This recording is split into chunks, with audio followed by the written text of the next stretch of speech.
ಯಶ್ ಅವರ ರಾಮಾಯಣ ಟ್ರೈಲರ್ ನೋಡಿದ ಮೇಲಂತೂ ನಂಗನ್ಸೋದು ಯಶ್ ಇನ್ಮೇಲೆ ಜಸ್ಟ್ ನ್ಯಾಷನಲ್ ಸ್ಟಾರ್ ಅಲ್ಲ, ಇಂಟರ್ ನ್ಯಾಷನಲ್ ಸ್ಟಾರ್ ಆಗೋದು ಮಾತ್ರ ಗ್ಯಾರಂಟಿ.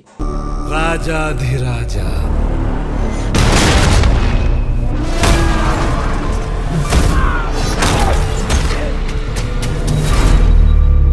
ಒಂದೊಂದು ಫ್ರೇಮ್ ಅಲ್ಲೂ ಒಂದೊಂದು ಶಾಟ್ ಅಲ್ಲೂ ಯಶ್ ಅವರು ಇನ್ಕ್ರೆಡಿಬಲ್ ರಾವಣ ಆಗಿ ಕಾಣಿಸ್ತಾರೆ.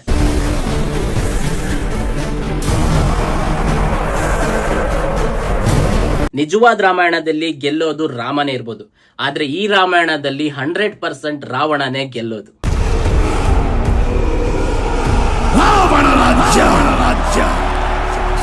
ಕಥೆಯಲ್ಲಿ ರಾಮ ಗೆದ್ರು, ನಟನೆಯಲ್ಲಿ ರಾವಣ ಅಂದ್ರೆ ನಮ್ಮ ಯಶ್ ಅವರೇ ಗೆಲ್ಲೋದು. ಅಂಡ್ ಈಗಾಗಲೇ ಎಂಟೈರ್ ಇಂಡಿಯನ್ ಸಿನಿಮಾ ಇಂಡಸ್ಟ್ರಿಗಳಲ್ಲಿ ಯಶ್ ಬಗ್ಗೆ ಮಾತಾಡೋದಕ್ಕೆ ಶುರು ಮಾಡಿದ್ದಾರೆ, ಅಂದ್ರೆ ಅವರ ಪ್ರೆಸೆನ್ಸ್ ಬಗ್ಗೆ ಮಾತಾಡೋದಕ್ಕೆ ಶುರು ಮಾಡಿದ್ದಾರೆ. ಈ ಟ್ರೈಲರ್ ಅಲ್ಲಿ ರಾವಣನ ಬಗ್ಗೆನೇ ಟಾಕು, ರಾವಣನದ್ದೇ ಸೆನ್ಸೇಷನ್, ರಾವಣನದ್ದೇ ಡಾಮಿನೇಷನ್. ಅಂಡ್ ಟ್ರೈಲರ್ ನ ಕೊನೆಯಲ್ಲಿ ಯಶ್ ಅವರು ಒಂದು ಸಿಂಹದ ಮುಂದೆ ಕುತ್ಕೊಂಡು ಗರ್ಜಿಸ್ತಾರೆ.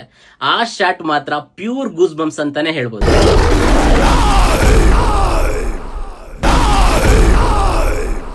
ಸೊ ಈ ರಾಮಾಯಣ ಸಿನಿಮಾ ರಿಲೀಸ್ ಆದ್ಮೇಲೆ ಯಶ್ ಅವರ ಜಸ್ಟ್ ಇಂಡಿಯಾ ಅಲ್ಲ, ಎಂಟೈರ್ ಪ್ರಪಂಚನೇ ತಿರುಗಿ ನೋಡುತ್ತೆ. ಸೊ ನೀವು ಕೂಡ ಈ ಟ್ರೈಲರ್ ನ ಆಲ್ರೆಡಿ ನೋಡಿದ್ರೆ ನಿಮಗೆ ಹೇಗೆ ಅನಿಸ್ತಾ ಅದನ್ನ ಕಮೆಂಟ್ ಮಾಡಿ. ಅಂಡ್ ನೀವಿನ್ನೂ ಈ ಟ್ರೈಲರ್ ನ ನೋಡಿಲ್ಲ ಅಂದ್ರೆ ಈಗಲೇ ಹೋಗಿ ನೋಡಿ. ಅಂಡ್ ಈ ವಿಡಿಯೋನ ನಮ್ಮೆಲ್ಲ ಯಶ್ ಸರ್ ಫ್ಯಾನ್ಸ್ ಗಳಿಗೆ ಮ್ಯಾಕ್ಸಿಮಮ್ ಶೇರ್ ಮಾಡಿ ಅಂಡ್ ಅಕೌಂಟ್ ನ ಫಾಲೋ ಕೂಡ ಮಾಡ್ಕೊಳ್ಳಿ. Thank you.